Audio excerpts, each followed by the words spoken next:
Hello दोस्तों, मैं अमर स्वागत करता हूं आपके अपने YouTube channel unique classes Lucknow में।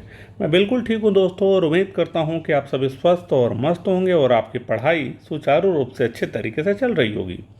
जैसा कि आपको पता है, यूनिक क्लासेस की टीम अब यूपी पेट स्पेशल क्लासेस शुरू की है और हमने कल सिलेबस डिराइव किया था। और इतिहास के सिलेबस में हमने बताया था कि पहला टॉपिक सिंधु घाटी सभ्यता, जो हमने पूरा बताया था। थोड़ा सा उसमें आवाज़ की कुछ इशू हो गया है, लेकिन मैं आपको कल उस पर पूरा एक कहानी की तरह एक वीडियो आपको और प्रोवाइड कराऊंगा, जो बिल्कुल समझ डेवलप हो जाएगी और आपके कैसे फैक्ट बनते हैं, वहाँ से भी आपके क्वेश्चन बनते हैं, वो भी तैयार हो जाएगा। आज देखेंगे अगला टॉपिक। जो पहला टॉपिक सिंधु घाटी सभ्यता पूरा कंप्लीट कराया गया है, जो भी टॉपिक शुरू होगा पूरा उसे कंप्लीट कराया जाए। तो अगला टॉपिक इसमें है वैदिक सभ्यता। तो वैदिक सभ्यता, और जो भी आप तैयारी कर रहे हो, हर एग्ज़ाम में यहाँ से क्वेश्चन आते ही आते हैं और आपको इस तरीके से ये पढ़ाया जाएगा विधिवत तरीके से कि आपका कोई क्वेश्चन छूटे ना। वैदिक सभ्यता, वैदिक सभ्यता को हम दो भाग में डिवाइड करते हैं। एक अपना ऋग वैदिक काल, ऋग वैदिक काल प्यार से पढ़ेंगे, थोड़ा सा समय देना पड़ेगा, धीरे धीरे भले आप शुरुआत करिए लेकिन कंसेप्ट क्लियर रखिए। और उत्तर वैदिक काल, उत्तर वैदिक काल। टाइम पीरियड की अगर हम बात करते हैं तो टाइम पीरियड ये रहा 1500 ईसा पूर्व, 1500 बीसी से लेके 1000 बीसी तक, जबकि उत्तर वैदिक काल 1000 से लेके 1000 बीसी से लेके 600 बीसी तक। ये रहा टाइम पीरियड की बात। तो वैदिक सभ्यता को देखेंगे, वो तो हमने उत्तर वैदिक काल में और ऋग वैदिक काल में। ऋग वैदिक काल 1500 बीसी से लेके 1000 बीसी और उत्तर वैदिक काल 1000 बीसी से लेके 600 बीसी तक। यहाँ पे अगर हम देखेंगे तो वैदिक सभ्यता के, देखिए कोई भी टॉपिक पढ़ने से पहले आप वहाँ पे ये देखेंगे कि उस समय का समाज कैसा था, सामाजिक स्ट्रक्चर, सोशल स्ट्रक्चर क्या था उस समय का, मतलब वहाँ के लोग की लाइफ स्टाइल कैसे थी, आर्थिक व्यवस्था क्या था। क्योंकि अगर लोग रहेंगे तो कुछ आर्थिक गतिविधियाँ तो होगी, तभी तो अपना जीविकोपार्जन करेंगे। क्या वहाँ पे खेती होती थी कि नहीं होती थी, सब कुछ देखेंगे। तो एक समझ डेवलप करेंगे, और समझ जब डेवलप आप कर लोगे तो जो आपके क्वेश्चन होते हैं डायरेक्ट, जो आपको फैक्ट बेसिस ऐसे क्वेश्चन आते हैं, वो भी इसमें आपको सारे मिलेंगे। तो पहला देखेंगे इसमें कि वैदिक सभ्यता, आखिर वैदिक सभ्यता किसके द्वारा विकसित की गई थी। तो वैदिक सभ्यता अगर देखा जाए तो ये आर्यों के द्वारा विकसित एक सभ्यता थी। किनके द्वारा? आर्यों के द्वारा, आर्यों के द्वारा विकसित सभ्यता थी। देखिए, एक इतिहासकार हुए मैक्स मुलर, जिनका नाम था मैक्स मुलर। इतिहासकार मैक्स मुलर ये बताते हैं कि बेसिकली इन आर्यों का मूल निवास, इन आर्यों का मूल निवास क्या था? मध्य एशिया था। इन आर्यों का मूल निवास मध्य एशिया था, और ये लोग आते हैं और कहाँ बस जाते हैं? पंजाब और अफ़गानिस्तान, सिंधु जो नदी थी उसके आसपास वाले क्षेत्रों में बस जाते हैं। यानी सिंधु, देखिए रिवर रहेगा, पानी तो जरूरी है ना जीविका के लिए। तो ये देखते हैं कि सिंधु ये आते हैं इधर से, ये रहा अपना प्यारा भारत, और यहाँ पे ये अपना प्यारा भारत इधर मध्य एशिया से आते हैं, और इधर आके पहले अफ़गानिस्तान पंजाब वाले क्षेत्र में, इधर पंजाब वाले क्षेत्र में ये आके बसना स्टार्ट करते हैं। मतलब सिंधु नदी के तट पर, सिंधु नदी के आसपास ये बसना शुरू करते हैं मध्य एशिया के। देखिए, कहने का मतलब ये नहीं कि इकट्ठे 10,000 लोग आते हैं और बस जाते हैं। ये ग्रुप में आते हैं, मतलब कुछ ग्रुप में आते हैं। फिर मान लो ग्रुप ए हो गया, फिर ग्रुप बी हो गया, ग्रुप सी हो गया, इस तरीके से ये ग्रुप में आते हैं और इधर बसते चले जाते हैं। तो बेसिकली जो हमारी वैदिक सभ्यता थी, ये आर्यों के द्वारा विकसित एक सभ्यता थी। मैक्स मुलर इनको कहता है कि ये मध्य एशिया से लोग आते हैं और पंजाब और अफ़गानिस्तान के सिंध वाले आसपास के क्षेत्र में, सिंधु नदी के आसपास के क्षेत्र में ये अपना आवास निस्थापित करते हैं और यहीं रहते हैं। देखिए, इनकी भाषा क्या थी? इनकी भाषा बच्चा संस्कृत थी। क्या थी? इनकी भाषा संस्कृत थी। इनकी भाषा क्या थी? संस्कृत थी। इनकी भाषा संस्कृत थी। तो आर्य मूल निवास मध्य एशिया मैक्स मुलर बताता है, और इनकी भाषा क्या थी? संस्कृत थी। हमने ये जब बताया कि जब कोई भी चीज़ अगर हम पढ़ेंगे तो उसके बारे में वहाँ पे देखेंगे वहाँ की व्यवस्था कैसी थी। वहाँ के लोग तो आ गए मध्य एशिया के, लेकिन उनका एक रहने की एक व्यवस्था कैसी थी, राजनीतिक और प्रशासनिक व्यवस्था कैसी थी। तो अगला जो हम हेडिंग इसी में देंगे, सब हेडिंग, कि राजनीतिक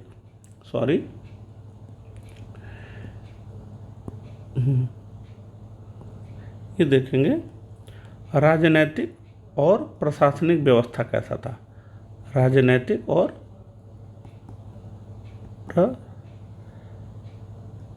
प्रशासनिक व्यवस्था।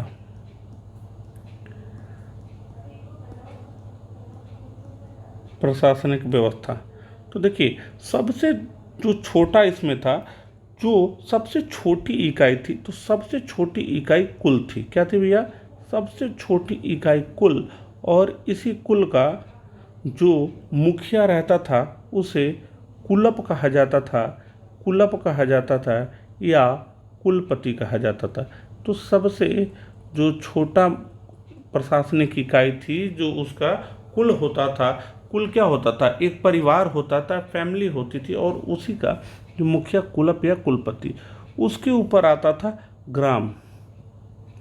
परिवार मिलके ग्राम बना दिए, और ग्राम का मुखिया ग्रामणी होता था। ग्राम का मुखिया ग्रामणी होता है। कुछ ग्राम ऐसे मिलके विस बनाते हैं, और विस का मुखिया क्या होता है? विसपति होता है। क्या होता है? विसपति होता है। और कुछ विस मिलके जन बनते हैं। क्या बनते हैं? जन। और इसी का जो मुखिया होता है राजन होता है, या जनपति भी कहीं कहा जाता है। और ये कुछ जन से सबसे श्रेष्ठ ऊपर रहता है राष्ट्र, और राष्ट्र का कौन होगा? राजा। तो सबसे छोटी प्रशासनिक इकाई हमने देखा, सबसे छोटी प्रशासनिक इकाई कुल थी, जिसका मुखिया क्या था?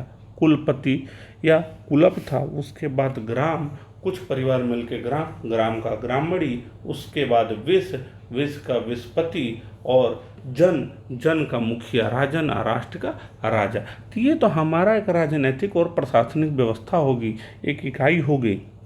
हमने कहा कि ऋग्वैदिक सभ्यता, ऋग्वैदिक काल 1500 BC से लेके 1000 BC, और उत्तर वैदिक काल ये चीज़। आर्यों मतलब इनकी किसके द्वारा विकसित सभ्यता थी? तो आप बताओगे सर ये आर्यों के द्वारा विकसित सभ्यता थी। इनका मूल निवास मैक्स मुलर क्या कहता है, कहाँ से? मध्य एशिया। और ये ग्रुप में आते हैं और पंजाब और सिंधु नदी के आसपास वाले क्षेत्रों में रहते हैं। इनकी सबसे छोटी का एक कुल, उसके बाद कुछ कुल मिलकर निर्माण करेंगे ग्राम, ग्राम के ऊपर विश्व से जन, और जन से राष्ट्र। ये देखिए, अब देखिए जब दिमाग में ये आ रहा है कि यहाँ पे इस तरीके की व्यवस्था थी कि कुल था, ग्राम था, विश्व था, यानी एक राष्ट्र का निर्माण होता है, तो इनको चलाने के लिए अधिकारी होंगे ना। जैसे वर्तमान में जो अपना प्यारा देश भारत है, तो इसको चलाने के लिए, सुचारू रूप से चलाने के लिए IAS हैं, IPS हैं, जज हैं, लेखपाल हैं, वीडियो हैं। तो हर एक मेजर कोई ना कोई, जैसे IAS PCS जज हो गए, ये अधिकारी हैं ना। ठीक इसी प्रकार यहाँ की भी व्यवस्था को सही रूप से, सुचारू रूप से संचालित करने के लिए कुछ अधिकारी होते हैं, जहाँ से डायरेक्ट क्वेश्चन पूछ देता है। तो आप यहाँ पे देखोगे प्रमुख अधिकारी। अगला देखेंगे प्रमुख अधिकारी। आखिर ऋग्वैदिक काल के, अभी ऋग्वैदिक काल की बात कर रहे हैं, ऋग्वैदिक काल के समय में प्रमुख अधिकारी कौन कौन था? प्रमुख अधिकारी जो धार्मिक रहता था ना, धार्मिक अधिकारी, जो ऋग्वैदिक काल के समय जो धार्मिक अधिकारी था, उसको भैया क्या कहते थे? उसे पुरोहित कहा जाता था, जो सर्वश्रेष्ठ था। पुरोहित की बहुत वैल्यू थी। पुरोहित, धार्मिक अधिकारी, पुरोहित, जो गुप्तचर का मुखिया था, उसको क्या कहा जाता था? स्पष्ट कहा जाता था, एकदम डायरेक्ट क्वेश्चन पूछा जाता है।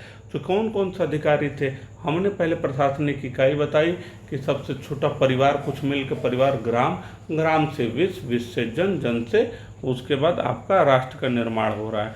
उसी तरीके से धार्मिक अधिकारी में धार्मिक अधिकारी कौन? पुरोहित, जो गुप्तचर थे, क्या थे? स्पष्ट।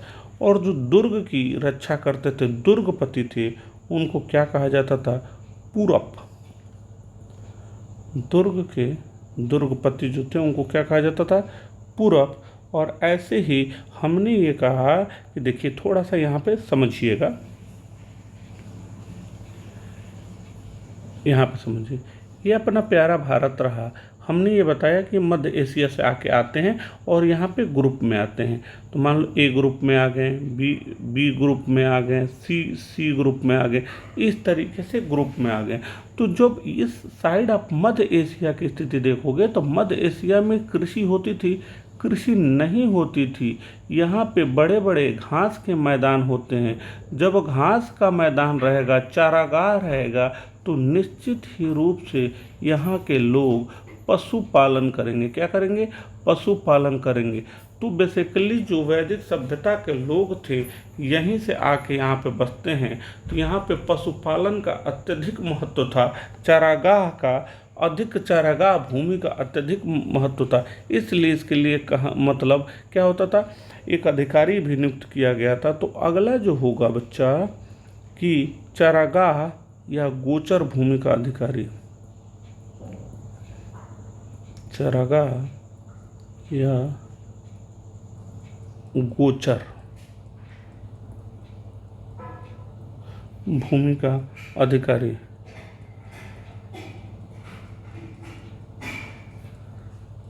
इसे क्या कहा जाता था? वाजपति। क्या कहा जाता था? वाजपति। गोचर भूमि का अधिकारी वाजपति। पुलिस जो रहते थे, जो अपराधी पकड़ने के लिए रहते थे, जो अपराधी पकड़ने के लिए यानी जो पुलिस का काम करते थे अपराधी पकड़ने के लिए, अपराधी पकड़ने वाले, उनको क्या कहा जाता था? उग्र कहा जाता था। क्या? अपराधी पकड़ने वाले को उग्र कहा जाता था। अपराधी पकड़ने वाले को उग्र लोग, ऐसे समझ लेना, जो उग्र लोग थे उनको अपराधी पकड़ने के लिए रखा जाता था। अब देखिए रतियों की संख्या 12 थी। रति कितने थे? 12।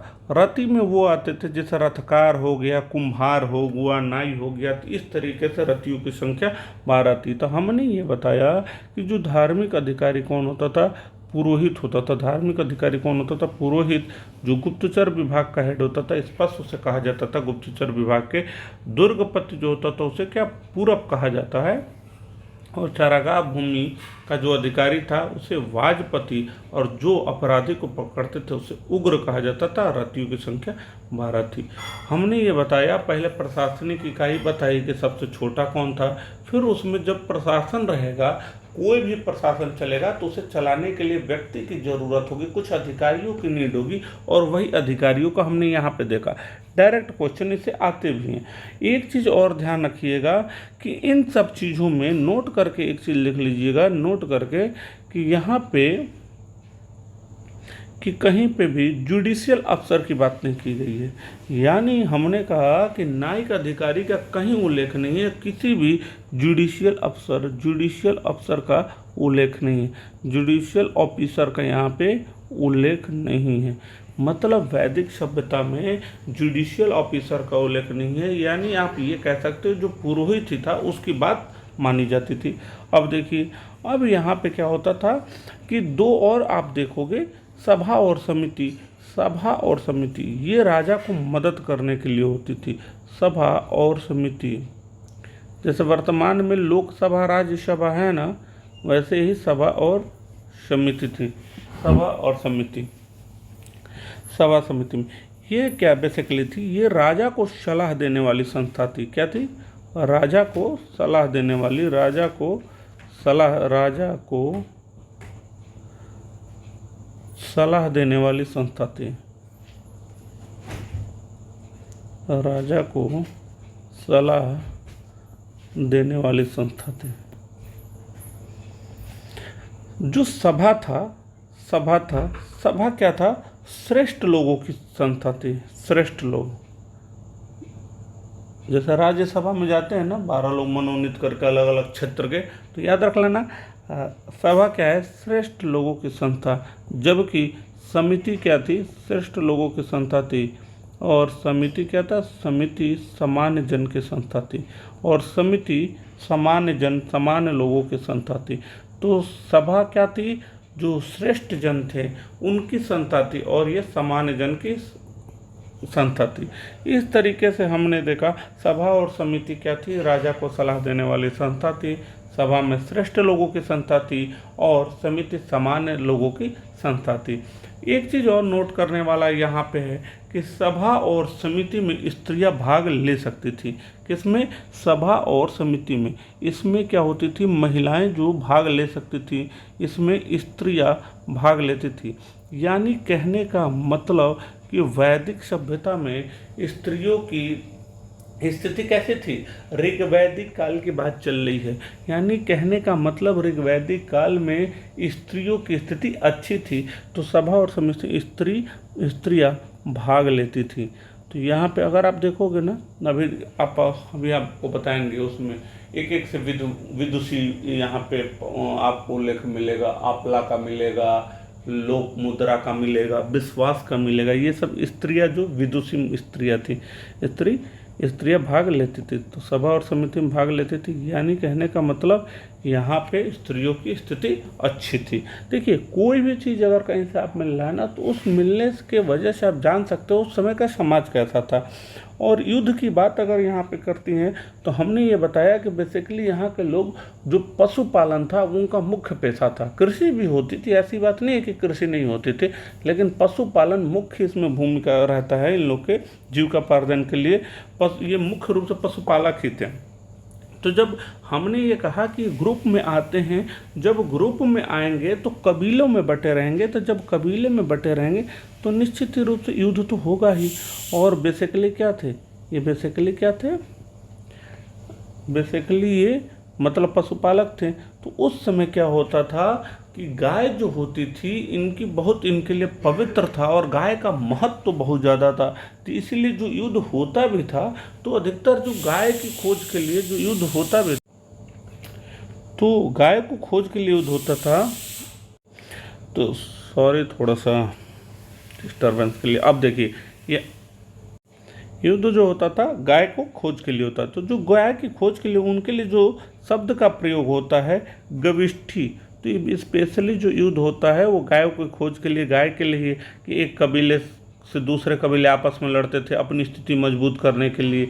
मतलब एक कबीला, बी कबीला, सी कबीला, तो आपस में लड़ते थे गाय की खोज के लिए।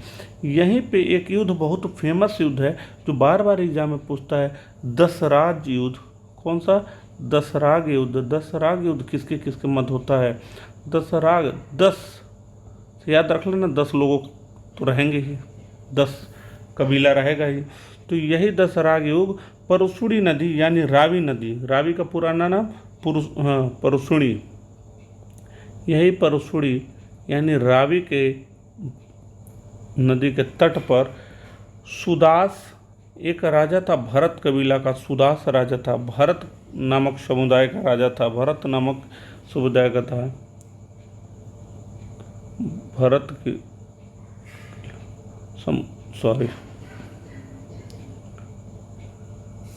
भरत समुदाय संबंधित था। और एक तरफ 10 और जन थे, यानी मतलब 10 कबीला एक तरफ और सुदास के मध्य युद्ध होता है, और इसी में सुदास विजयी होता है। तो दसराग युद्ध रावी नदी के तट पर होता है, सुदास और 10 अन्य जन कबीले में, और इसमें सुदास जीत जाता है, इस युद्ध में विजयी रहता है। इसकी जो जानकारी रहती है हमें ऋग्वेद के 7वें मंडल से मिलता है। देखिए, वैदिक सभ्यता की जो भी जानकारी मिलती है हमें वेदों से मिलती है, तो वेदों का महत्व इसमें ज़्यादा रहेगा। दसराग युद्ध क्या होता है, ऋग्वैदिक के 7वें मंडल में इसका उल्लेख मिलता है। कहाँ पे मिलता है, ऋग्वैदिक के 7वें मंडल में इसका उल्लेख मिलता है। तो याद रखिएगा ये सब सारी चीज़ें। दसराग युद्ध कहाँ हुआ था, रावी नदी के तट पे सुदास और 10 जनों के बीच, इसमें सुदास जीत जाता है, विजयी रहता है। सामाजिक जानकारी अगर देखेंगे, सामाजिक जानकारी कैसी थी, तो सामाजिक जानकारी वर्ण व्यवस्था था कि नहीं। देखिए, वर्ण व्यवस्था ऋग्वैदिक काल में तो था, लेकिन ऋग्वैदिक के 10वें मंडल में वर्ण व्यवस्था, पूर्व सूक्त में वर्ण व्यवस्था का उल्लेख मिलता है। तो सामाजिक जानकारी में अगर हम देखेंगे कि वर्ण व्यवस्था की अगर हम बात करेंगे, वर्ण व्यवस्था, तो यहाँ पे वर्ण व्यवस्था ऋग्वैदिक के 10वें मंडल पूर्व सूक्त में मिलता है।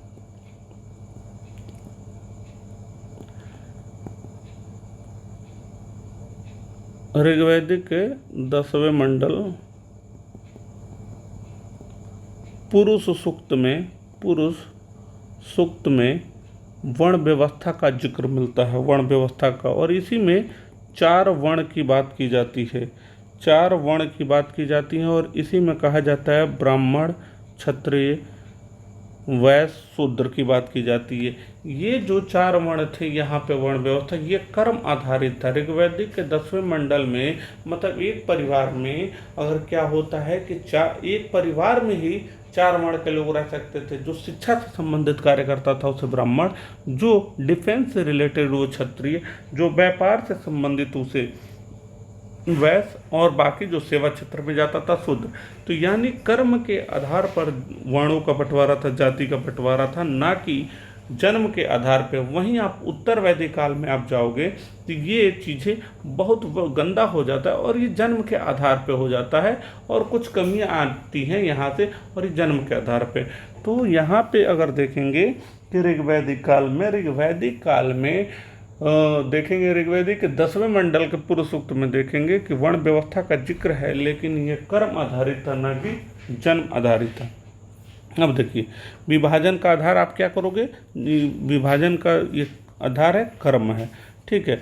यहाँ पे देखा जाए कि अगर हड़प्पा सभ्यता की हम बात कर रहे थे तो मात्र ससात्मक था, यहाँ पे पितृ ससात्मक हो जाएगा, यानी पुरुषों की प्रधानता आपको यहाँ पे देखने को मिलेगी। लेकिन समाज, ये हम समाज की जानकारी दे रहे हैं, वहाँ का समाज कैसा था, तो समाज में वर्ण व्यवस्था थी, लेकिन उनका विभाजन किस आधार पे था, कर्म के आधार पे।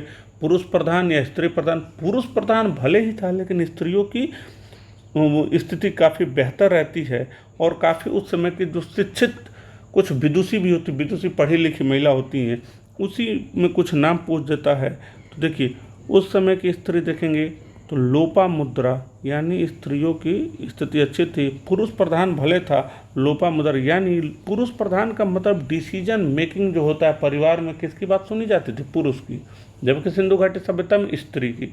तो लोपामुद्रा, घोषा, सिक्ता, सब नाम याद रखिएगा, आपला और विश्वास, ये सब वहाँ की ऋग्वैदिक काल की, ये सब क्या थी, ऋग्वैदिक काल की ये विदुषी महिला थी। सिक्ता हो गई, घोषा हो गई, लोपामुद्रा हो गई, और आपला हो गई, और विश्वास हो गई। तो यहाँ पे आप समाज कैसा था कि समाज भले पुरुष प्रधान था, लेकिन स्त्रियों की स्थिति काफ़ी अच्छी थी, और इसलिए पता चलता है कि ये सब सारी स्त्री काफ़ी पढ़ी लिखी थी, विदुषु थी, काफ़ी टैलेंटेड थी। इतना समझ में आ गया होगा। तो और एक और चीज़ थी, एक और स्त्रियों की स्थिति के बारे में जानने के लिए भी आप यहाँ पे देखेंगे कि ये सब जो स्त्रियाँ, कोई भी स्त्री उस समय के ऋग्वैदिक काल में यज्ञ में अपने पति के साथ भागीदारी कर सकती थी। अगर किसी स्त्री, अगर ये एक समाज में अच्छी चीज़ थी कि अगर किसी स्त्री की, किसी महिला का पति मर जाता है तो विधवा विवाह था, और वो अपने देवर से विवाह कर सकती थी। और देखो, एक और चीज़ थी, हमने क्या बताया कि विधवा विवाह वहाँ पे था। बाद में उत्तर वैदिक काल तक जाते जाते चीज़ें थोड़ा सा गलत होने लगती हैं, लेकिन ऋग्वैदिक काल में अगर देखोगे, यज्ञ में भागीदारी भी ले रही हैं। अगर पति मर जाता है तो देवर से विवाह भी कर लेता है। और आज के समाज में दुर्भाग्य से जो चीज़ स्वीकार करने योग्य नहीं है, उस समय ऋग्वैदिक काल में था। क्या था कि अगर कोई स्त्री ये चाहे कि मैं जीवन भर विवाह नहीं करूंगी, तो आज भी उसे समाज में बहुत हे दृष्टि से देखा जाता है। पुरुष ये डिसीजन ले सकता है कि मैं जीवन भर अविवाहित रहूँगा, लेकिन वही अगर लड़की अगर ये डिसीजन लेती है तो उसके ऊपर तरह तरह के कटाक्ष आज भी समाज में बोला जाता है। लेकिन वहाँ पे ये छूट दी गई थी कि अगर कोई स्त्री भी नहीं चाहती है जीवन भर विवाह करना तो वो नहीं करेगी, और ऐसी स्त्री को क्या कहा जाता था? अमाजू। अमाजू एक ऐसी स्त्री होती थी जो जीवन भर अविवाहित, लाइफ टाइम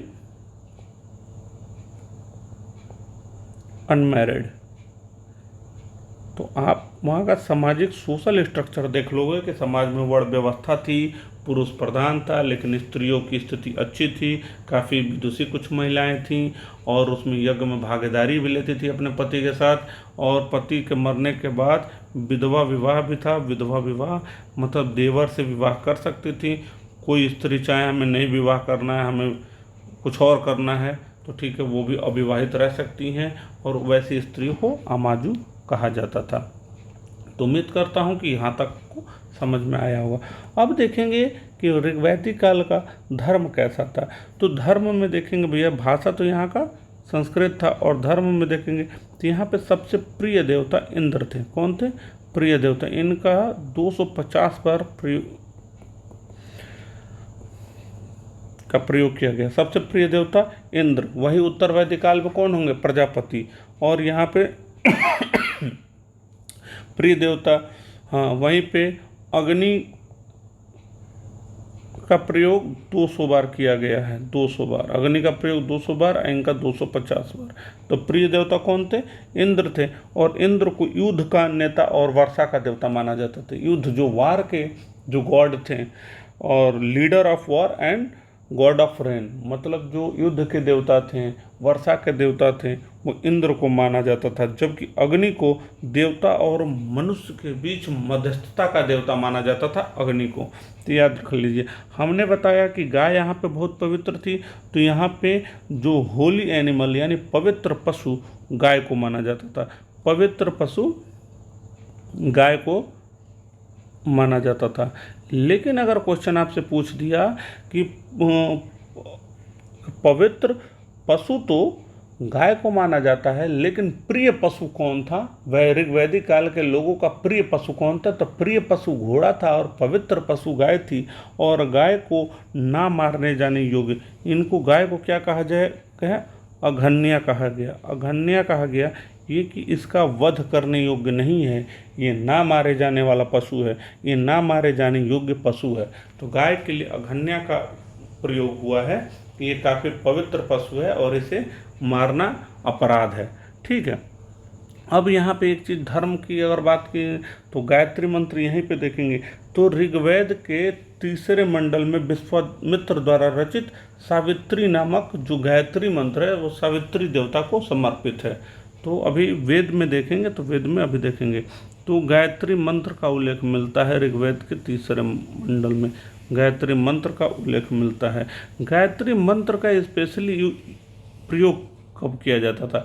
गायत्री मंत्र हमने ये बताया ये प्यारे भारत है, इधर से मध्य एशिया से लोग आ गए, तो यहाँ पे ये तो जरूरी नहीं कि यही लोग आए, पहले से भी कुछ लोग होंगे ना। तो इन लोगों को ये आर्य थे, ये आर्य थे और ये लोग अनार्य थे। तो अनार्यों को आर्य बनाने के लिए भी गायत्री मंत्र का मतलब गायत्री मंत्र की रचना की गई। यानी आर्यों को क्या होता है, अनार्यों को आर्य बनाने के लिए गायत्री मंत्र का प्रयोग किया जाता था, जिसका उल्लेख ऋग्वेदिक के तीसरे मंडल में है। तो उम्मीद है कि आपको ये समझ में आ रहा होगा। जीवन शैली क्या था? जीवन शैली में सबसे पहले जीवन से लाइफ स्टाइल के लिए यही देखेंगे ना कि इनका मनोरंजन क्या था, इनका मुख्य पेय क्या था, वस्त्र कैसा था, ये सब क्या करते थे। तो जीवन से लाइफ स्टाइल क्या था भैया? एंटरटेनमेंट के लिए देखोगे तो लाइफ स्टाइल इनका था कि एंटरटेनमेंट के लिए क्या करेंगे? संगीत। जबकि सिंधु घाटी सभ्यता में हमने क्या बताया था? पासा और शिकार। तो यहाँ पे म्यूजिक, संगीत, रथ दौड़, घुड़दौड़, ये सब क्या था?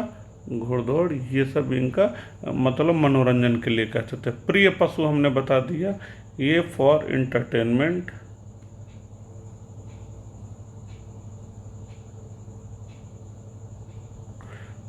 प्रिय पशु कौन था? घोड़ा था। इनका मुख्य पेय क्या था? देखो वहाँ पे मिठास के लिए शहद का प्रयोग करते थे। किसमें? सिंधु घाटी सभ्यता। मुख्य पेय सोमरस। सोमरस क्या था? बेसिकली एक ये अल्कोहल नहीं था। अभी आप लोग सोचते हो कि अल्कोहल है, एक वनस्पति से बना है और वनस्पति देवता का भी बहुत महत्व था ऋग्वैदिक काल में। और सोमरस लाइक एज एनर्जी ड्रिंक, जब युद्ध से पहले जो पीने वाला ड्रिंक होता है ये एनर्जी ड्रिंक था सोमरस। ठीक है, तो मुख्य पेय क्या था? सोमरस, जो वनस्पति से बनता था। हाँ, और याद रखें वस्त्र के जो अंदर पहनने वाला जो वस्त्र था उसे गीवी कहा जाता था, सॉरी नीवी, नीवी कहा जाता, अंदर पहनने वाले वस्त्र को नीवी कहा जाता था। तो ये सब याद रखिएगा। मुख्य व्यवसाय हमने बताया, पशुपालन तो था ही। उसके बाद देखेंगे तो कृषि। तो मुख्य व्यवसाय अगर देखा जाए मुख्य व्यवसाय, इनका मुख्य व्यवसाय पशुपालन। और मुख्य व्यवसाय की बात की जाए तो पशुपालन और कृषि। क्या था? मुख्य व्यवसाय पशुपालन और कृषि, फिर कृषि। माने मुख्य पहले क्या था? पशुपालन था, उसके बाद कृषि था। तो याद रखिएगा। बाद में उत्तर वैदिक काल आते आते लोहे की खोज होगी थी। ये आर्यों को माना जाता है कि आर्यों ने लोहा खोजा, तांबा खोजा, ये सब खोजा। हाँ, एक चीज़ और, व्यवसाय के लिए आदान प्रदान। देखिए अगर आप यहाँ पे देखोगे व्यवसाय के लिए आदान प्रदान की चीज़ें अगर देखोगे तो यहाँ पे आदान प्रदान करने के लिए वस्तु विनिमय प्रणाली चलता था।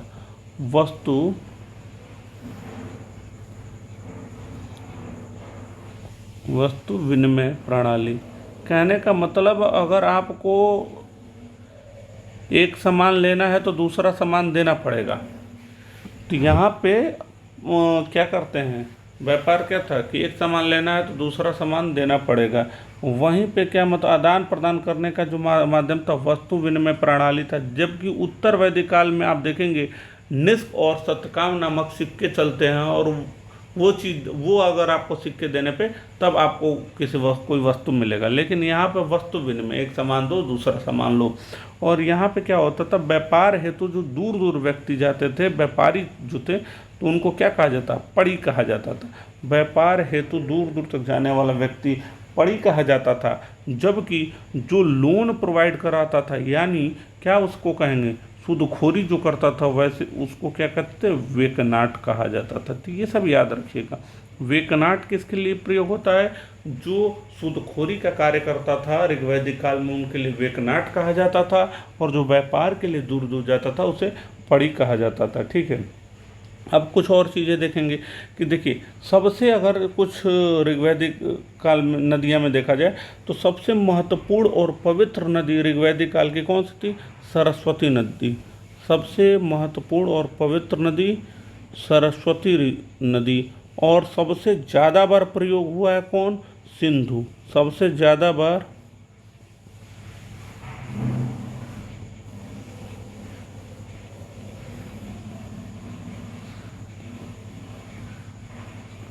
जबकि गंगा का एक बार प्रयोग किया है, गंगा का एक बार प्रयोग हुआ है, और यमुना का 3 बार प्रयोग हुआ है। यमुना का 3 टाइम्स प्रयोग किया गया है। तो ये तरीके से देखें तो सबसे पवित्र नदी कौन? सरस्वती नदी माना गया है। सबसे ज़्यादा बार सिंधु का, गंगा का 1 बार, यमुना का 3 बार। ये चीज़ रहा अपने। हाँ, वही अगर उत्तर वैदिक काल में देखिए, कंपेयर बस कर लीजिए। उत्तर वैदिक काल कोई बहुत ज़्यादा नहीं है। उत्तर वैदिक काल की बात देखेंगे तो यहाँ पे उत्तर वैदिक काल में हमने देखा स्त्रियों की स्थिति कैसी थी? अच्छी थी। यहाँ पे थोड़ी खराब होती है। यहाँ पे प्रिय देवता कौन थे? यहाँ पे प्रिय देवता इंद्र थे। ऋग्वैदिक काल की बात हो रही है। ऋग्वैदिक काल में प्रिय देवता इंद्र थे। ऋग्वैदिक काल में प्रिय देवता कौन थे?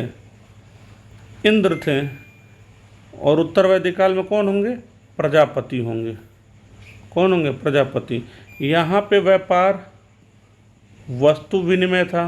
व्यापार कैसे होता था? वस्तु विनिमय था। जबकि यहाँ पे निष्क और सतकाम, निष्क और सतकाम, सतमान मुद्रा की इकाइयाँ थी। ठीक है, अब देखिए यहाँ पे देखेंगे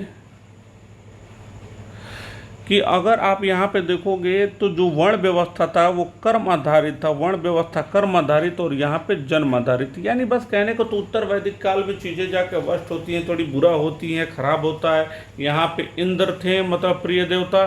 यहाँ पे याद रख लेना प्रजापति थे, ये मोस्ट इम्पोर्टेंट है। यहाँ पे इंद्र, और उत्तर वैदिक काल में क्या मतलब प्रजापति। यहाँ पे वस्तु विनिमय, यहाँ पे निष्क और सतनाम मुद्रा चलता था। यहाँ कर्म क्या था, कर्म आधारित वर्ण व्यवस्था थी। यहाँ पे जन्म आधारित वो आपकी व्यवस्था आ गई। और जो गोत्रोत्तर सुनते हैं ना, यहीं पे गोत्र नामक संस्था का जन्म भी, गोत्र नामक जो गोत्रोत्तर सुनते हो ना आप, गोत्र नामक संस्था का उत्तर वैदिक काल में ही जन्म होता है। तो देखिए एक चीज़ और याद रख लीजिएगा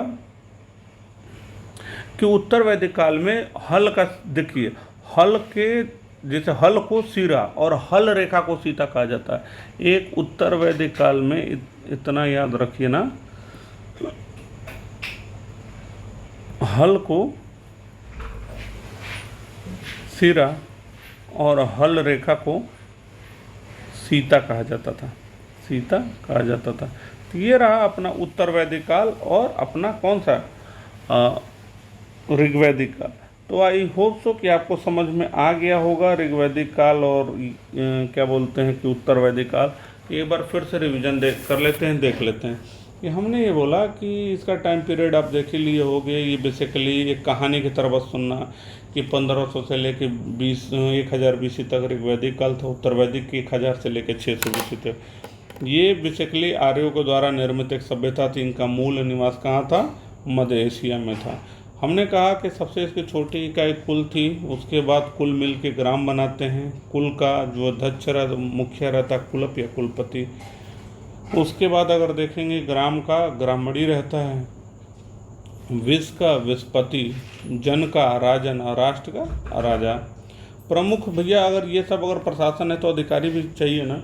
अधिकारी अगर देखेंगे तो धार्मिक अधिकारी पुरोहित, गुप्तचर जो था स्पष्ट था, दुर्गपति को पूरब कहा जाता था, चरगाह गोचर भूमि का जो अधिकारी था वाजपति, और जो अपराधी पकड़ता था उग्ररतियों की संख्या 12 बताई थी। इसमें जुडिशियल अफसर का कोई उल्लेख नहीं मिला है, न्यायिक अधिकारी का कहीं उल्लेख नहीं मिला है। सभा और समिति राजा को सलाह देने वाली संस्था थी। सभा क्या थी, श्रेष्ठ लोगों की संस्था थी, जबकि समिति समान जन की संस्था थी। स्त्रियां इसमें भाग ले सकती थी, यानी कहने का मतलब स्त्रियों की स्थिति बेहतर थी।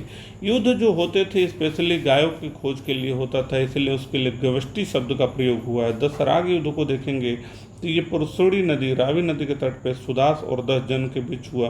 सुदास भरत कबीले का एक राजा रहता है और यहाँ पर सुदास जीत जाता है, और इसका जिक्र मिलता है ऋग्वेद के 7वें मंडल में।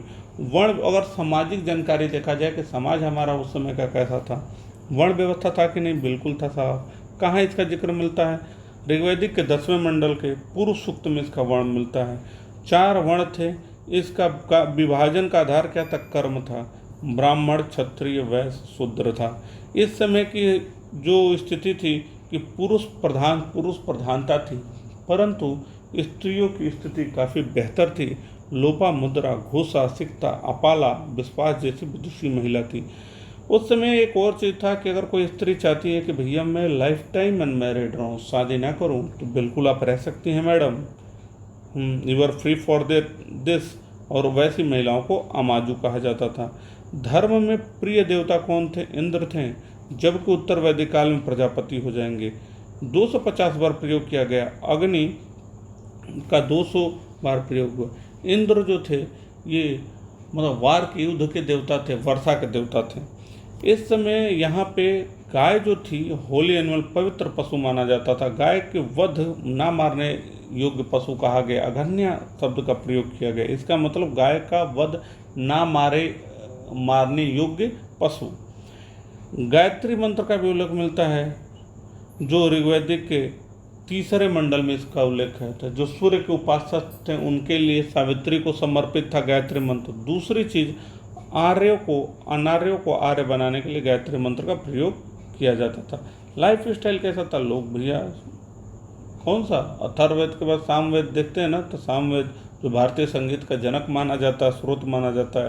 तो यहाँ पे संगीत था, रथ दौड़ था, घुड़दौड़ था। पवित्र पशु भले ही गाय थे, लेकिन प्रिय पशु क्या था? घोड़ा था भैया। क्या था? घोषा नहीं, घोड़ा। घोड़ा था पवित्र पशु। मुख्य पेय सोमरस था, यानी एक टाइप का ये एनर्जी ड्रिंक था, ना कि अल्कोहल था, ये दिमाग मत रखिएगा। जो दूर दूर तक व्यापारी जाता था व्यापार के लिए, उसको पड़ी कहा जाता था। और जो लोन प्रोवाइड कराता था, सूद लेता था, ब्याज लेता, सूदगिरी का काम करता, सूदखोरी का, उसको वेकनाट कहा जाता था। अंदर जो पहनने वाला वस्त्र था वो नीवी से कहा जाता था। इनका मुख्य व्यवसाय तो भैया पशुपालन सबसे पहले, उसके बाद कृषि भी होते थे, लेकिन मुख्य रूप से पहले नंबर पर पशुपालन को देखेंगे। व्यापार क्या था? वस्तु विनिमय प्रणाली, एक वस्तु के बदले दूसरे वस्तु मिलते थे। पवित्र नदी सरस्वती नदी थी। कौन थी? सरस्वती नदी, ये पवित्र नदी थी। सिंधु का सबसे मैक्सिमम बार प्रयोग किया गया, यूज किया गया। सिंधु का जिक्र कई जगह मिलने को मिलता है। गंगा का 1 बार, जबकि यमुना का 3 बार उल्लेख देखने को मिलता है। ऋग्वैदिक काल में प्रिय देवता इंद्र थे, वही उत्तर वैदिक काल में प्रजापति हो जाएंगे। यहाँ पे वस्तु के बदले वस्तु, यहाँ पे निष्क और सतमान नामक 2 मुद्रा चलती है। उसके बाद गोत्र नामक संस्था का जन्म भी इसी में होता है। यहाँ पे इस देखिए, जो वर्ण व्यवस्था हमारा ऋग्वैदिक काल में क्या था? कर्म के आधार पे, कर्म के आधार पे। यहाँ पे क्या? जन्म के आधार पे। कितना भी बड़े कुकर्मी रहेंगे, कितने भी बड़े डरपोक रहेंगे, लेकिन जन्म हो गया क्षत्रिय परिवार में तो क्षत्रिय हो जाएंगे। जबकि ये बहुत अच्छी व्यवस्था थी, कर्म के आधार पर जाति का बंटवारा था। यहाँ पे जन्म के आधार पर, ये जन्म लिख दीजिए, जन्म के आधार पर हो गया, ठीक है। यहीं पे गोत्र नामक संस्था का उदय होता है। हल को सिरा कहा जाता है और हल रेखा को सीता कहा जाता है। आई होप सो कि वैदिक सभ्यता आपको पूरा कंप्लीट हो गया होगा। बाकी 4 वेद हैं तो वो हार्डली 5 से 10 मिनट लगेंगे आपको चारों वेदों में बताने के लिए कि वेद क्या क्या हैं, कैसे कैसे हैं। तो इसे हमें उम्मीद करता हूँ मैं कि आप अच्छे से इसको रिवीजन करेंगे, और इतना रिवीजन कर लेंगे तो हमें नहीं लगता है कि आपके क्वेश्चन कोई छूटेंगे। तो ठीक है, जो भी पढ़ाया जा रहा है। और देखिए एक और चीज़ है कि पढ़ाने का मतलब ये है कि आपको जो भी यहाँ पे मिलेगा कि एग्ज़ाम ओरिएंटेड ही मिलेगा, और पेट के सिलेबस के अकॉर्डिंग ही मैं पढ़ा रहा हूँ ये बैच स्पेशली पेट के सिलेबस के अकॉर्डिंग। जबकि आपका पीसीएस लेवल की क्लास अभी चलेंगी, तो ऐसा मत सोचिएगा कि वो क्लास नहीं चलेंगे, लेकिन इतना अगर आप पढ़ लेंगे तो पीसीएस प्री लेवल पे अच्छा खासा कर सकते हैं। समझ एक बार डेवलप होनी चाहिए, समझ डेवलप। देखिए मेंस में क्या है, समझ डेवलप होगा तभी आप मेंस में कुछ बढ़िया कुछ लिख पाओगे। तो देखिए ऋग्वैदिक के समय में, मतलब इस वैदिक सभ्यता की जो भी मिलता है, इसकी जानकारी अधिकतर वेदों से मिलता है। तो वेद स्पेशली कितने थे? तो 4 वेद हमें देखने को मिलते हैं। 4 वेद उम्मीद करता हूँ कि सबको याद होगा। ऋग्वेद, दूसरा यजुर्वेद, दूसरा यजुर्वेद,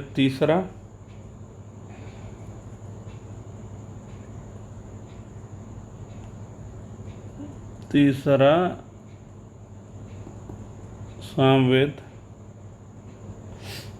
और अगला वही झाड़फूक, अथर्ववेद। ये 4 वेद। तो थोड़ा सा वेद के बारे में देख लीजिएगा। देखिए वेद का क्या था। वेद क्या है? ऋग्वेद देखेंगे सबसे पहले। ऋग्वेद स्पेशली ऋचाओं का क्रमबद्ध ज्ञान का संग्रह।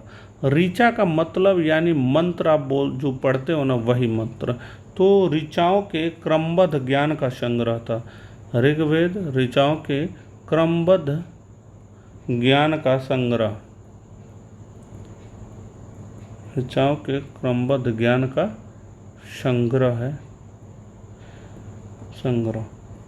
इसमें ऋग्वैदिक मंडल में देखें, ऋग्वेद में देखेंगे 10 मंडल है, यानी 10 चैप्टर मान लो, 10 मंडल है, 1028 सूक्त हैं, 1028 सूक्त हैं। और ऋचाएँ कितनी है? 10,462 ऋचाएँ हैं। तो ऋग्वेद में हमने देखा कि ऋचाओं के क्रमबद्ध ज्ञान का संकलन या संग्रह मिलता है। 10 मंडल 1028 सूक्त हैं, 10,462 ऋचाएँ हैं। देखिए सर्वाधिक हमने उस वहाँ पे भी बताया, इसमें ऋचाएँ में सर्वाधिक इंद्र का 250 बार ऋग्वेद में यूज किया गया है नाम, और अग्नि का उल्लेख 200 बार किया गया। इंद्र का उल्लेख 250 बार और अग्नि का 200 बार।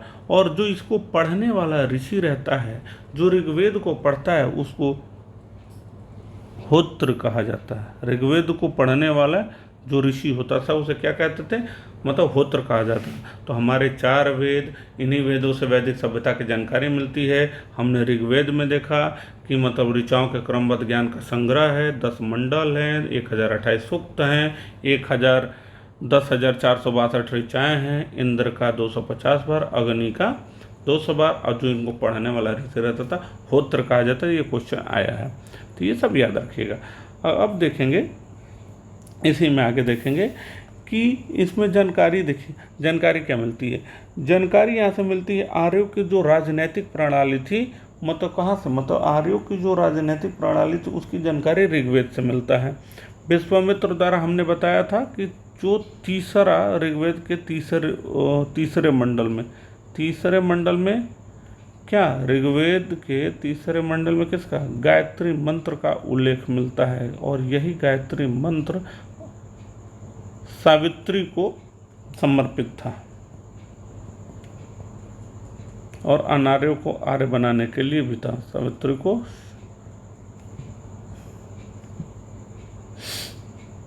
समर्पित तीसरे मंडल में। देखिए अब यहाँ पे देखेंगे कि 9वें मंडल में सोम देवता का जिक्र मिलता है। तीसरे मंडल में हमने देखा गायत्री मंत्र, जबकि जो 9वां मंडल है, 9वां मंडल में क्या, सोम देवता का जिक्र मिलता है। और 10वें मंडल में 4 वर्ण का जिक्र मिलता है, जो कि पहले बताया जा चुका है। तो ऋग्वेद में इतना याद रख लेना, 10 मंडल 1028 सूक्त, 10,462 ऋचाएँ, इंद्र का 250 बार यूज हुआ है। जिसको पढ़ता था सो होत्र कहा जाता था। तीसरे मंडल में गायत्री मंत्र, और 9वें मंडल में सोम देवता का जिक्र मिलता है। अब देखेंगे, अगला देखेंगे कि यजुर्वेद में बस इतना याद रखिएगा, यजुर्वेद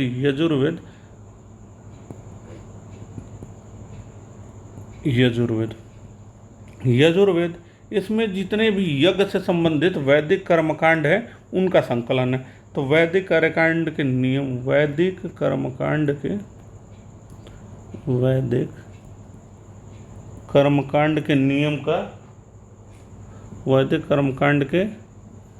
नियमों का संकलन है।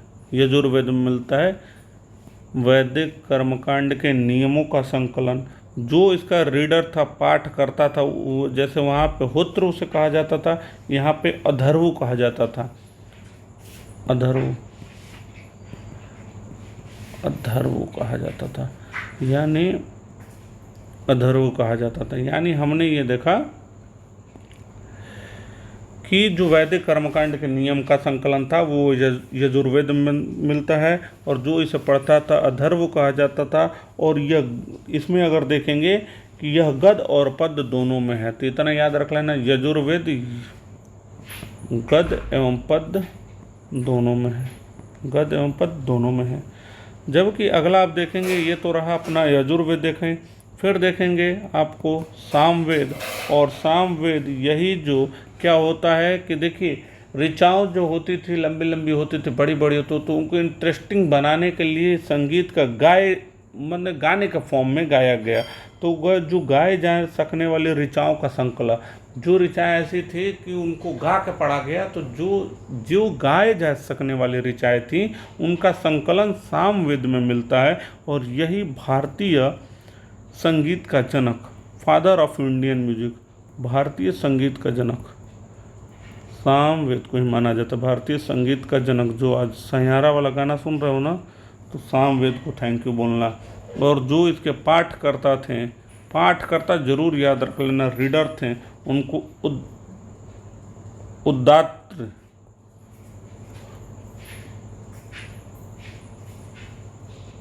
उद्दात्र कहा जाता था, और जबकि होत्र किसे कहा जाता था, ऋग्वैदिक के रीडर को।